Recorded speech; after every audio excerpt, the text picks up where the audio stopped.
بسم اللہ الرحمن الرحیم۔ السلام علیکم ناظرین، دنیا نیوز پر آپ دیکھ رہے ہیں پروگرام نقطہ نظر۔ میں ہوں آپ کا میزبان محمد اجمل جامی۔ کچھ دیر بعد ہمیں جوائن کریں گے مجیب الرحمان شامی صاحب بھی۔ سب سے پہلے آپ دیکھیں گے آج کے موضوعات۔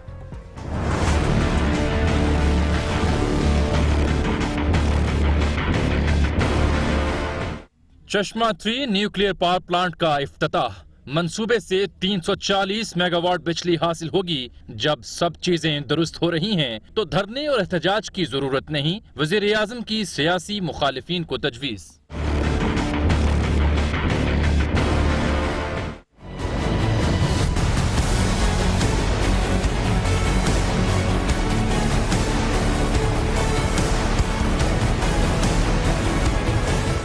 زرداری اور بلاول پارلیمنٹ میں آئیں گے لیکن خورشید شاہ کی کرسی کو کوئی خطرہ نہیں۔ اپوزیشن لیڈر تبدیل نہیں ہوں گے، افواہیں بے بنیاد ہیں، ترجمان کی وضاحت۔ ادھر تحریک انصاف نے سپریم کورٹ کے ساتھ ساتھ عوامی عدالت میں بھی پیناما کیس لڑنے کا فیصلہ کر لیا۔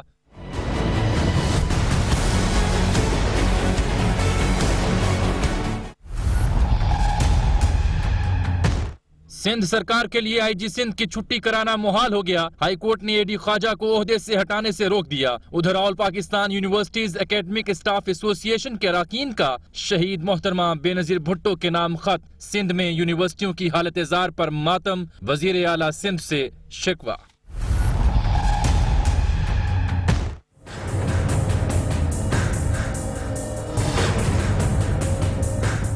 ہوشیار، خبردار، اہل وطن اپنے پیٹ اور جگر کی فکر کریں۔ کھلے عام ملاوٹ زدہ اور مضر صحت دودھ آپ کی جان بھی لے سکتا ہے۔ پنجاب فوڈ اتھارٹی نے اکثر دودھ بنانے والی کمپنیوں کی مصنوعات غیر معیاری قرار دے دیں۔ تو سب سے پہلے ناظرین ہم بات کریں گے آج جو چشمہ 3 نیوکلیئر پاور پلانٹ کا افتتاح کیا ہے وزیر اعظم پاکستان میاں محمد نواز شریف نے۔ اس منصوبے سے 340 میگا واٹ بجلی حاصل ہوگی۔ پاکستان جو قدم آگے بڑھا رہا ہے نیوکلیئر پاور پلانٹس کے حوالے سے، اس پر آج ہم تفصیل سے بات کریں گے، لیکن سب سے پہلے آپ یہ دیکھیے کہ آج وزیر اعظم نے اس پلانٹ کی افتتاحی تقریب کے موقع پر سیاسی مخالفین کو کیا تجویز دی، دیکھیے۔ میں خود اس کی نگرانی کر رہا ہوں اور انشاءاللہ میں اس بات کو یقینی بنانا چاہتا ہوں کہ جو وعدہ کیا ہے قوم سے کہ ہم 2018 میں بجلی کی قلت کا خاتمہ کر دیں گے، تو میں انشاءاللہ اس وعدے کو، اس کمٹمنٹ کو آنر کرنے کے لیے، اس پہ پورا اترنے کے لیے میں بھاگ دوڑ کر رہا ہوں، خود محنت کر رہا ہوں الحمدللہ۔ اور مجھے اللہ کے فضل و کرم سے یقین ہے کہ جس سپیڈ سے اب کام آگے بڑھ رہا ہے، نہ صرف کہ بجلی 2018 میں اس کی قلت ختم ہو جائے گی، بجلی کی کمی پوری ہو جائے گی، بلکہ انشاءاللہ بجلی پاکستان میں سستی بھی ہو جائے گی۔ اور سب چیزیں جب ٹھیک ہو رہی ہیں تو بھائی اللہ کا شکر ادا کرو۔ ان دھرنوں کی ضرورت نہیں ہے، احتجاجوں کی ضرورت نہیں ہے، یہ دھرنے کسی طرف بھی نہیں آپ کو لے کے جائیں گے، یہ پاکستان کے لیے نقصان دہ ہیں۔ سب مل کر اس گاڑی کو آگے بڑھاؤ اور رکھنے مت ڈالو، رکاوٹیں مت ڈالو۔ پاکستان کی ترقی کے اندر جو ہے وہ رکاوٹ مت ڈالو۔ یہ پاکستان ہم سب کا پاکستان ہے، یہ میرا بھی پاکستان ہے، یہ سب آپ لوگ جو بیٹھے ہوئے سب کا پاکستان ہے، اور پچھلے باہر جو 20 کروڑ عوام ہے ان سب کا پاکستان ہے۔ ان پہ رحم کرو، ان کے بچوں پہ رحم کرو۔ اور صرف تو شامی صاحب، افتتاح تھا یہ چشمہ نیوکلیئر پاور پلانٹ کا، اور ساتھ میں سیاسی گفتگو بھی وزیر اعظم نے کی، مخالفین کو پیغام دیا، آپ نے دیکھا بھی سنا بھی کہ جب بس سب چیزیں درست سمت میں جا رہی ہیں تو پھر دھرنے اور احتجاج کی ضرورت کیوں آپ کو محسوس ہوتی ہے؟ اسی لیے تو ضرورت محسوس ہے۔